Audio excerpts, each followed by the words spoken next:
of 4, and load capacity of more than 12,000 pounds, the Valor can haul 23% more troops and 25% more cargo than the conventional utility helicopter, per Popular Mechanics.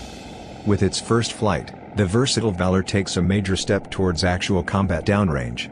Bell and partner Lockheed Martin were selected in 2014 to develop an aircraft for an Army research program that feeds into the Pentagon's sweeping DoD-wide review of its helicopter fleets, the Future Vertical Lift Program. In September, Bell parent company Textron Incorporated declared the V-280 100% complete. A month later, it published footage of the new aircraft flexing its tilt-rotor muscles, to coincide with the Valor's debut on the floor of the Association of the U.S. Army's annual Tech Expo in Washington. The initial flight demonstrates our commitment to supporting Department of Defense leadership's modernization priorities and acquisition reform initiatives, Bell CEO Mitch Snyder said in a statement on December 18. The Valor is designed to revolutionize vertical lift for the U.S. Army and represents a transformational aircraft for all the challenging missions our armed forces are asked to undertake. The Valor is not unchallenged, however, in the Army's search for a joint multi-role demonstrator aircraft. It's going up against the Sikorsky Boeing SB-1 Defiant, which debuted at USA in October as well.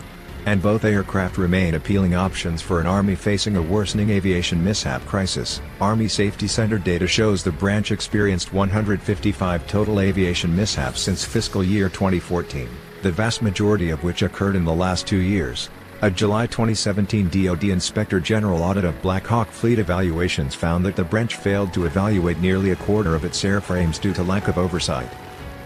To be fair, tilt-rotor aircraft don't necessarily inspire confidence, either. The now widely adopted Marine Corps V-22 Osprey developed a reputation as dangerous and unreliable after 4 deadly crashes claimed the lives of some 30 personnel during testing between 1991 and 2000. According to Fortune, as recently as August 2017, an MV-22 Osprey crash off the coast of Australia killed 3 Marines.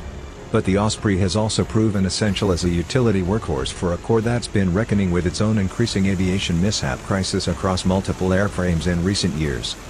The flight marks the culmination of an extensive engineering effort on the part of Bell to dispel those concerns. The company conceived of the V-280 Valor as a clean-sheet tilt-rotor designed to avoid the engineering troubles that plagued the Osprey.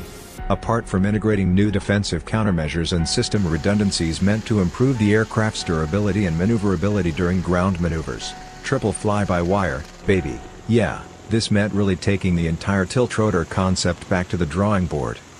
But according to the company, the tilt-rotor was engineered with human error, like, say, those skipped evaluations, in mind.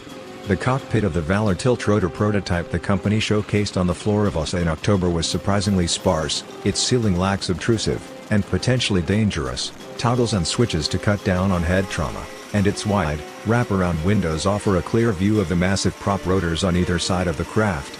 Should the aircraft crash, the rotor blades are designed to fold and collapse in on themselves while the prop turbines eject away from the aircraft, theoretically saving the crew from a messy collision.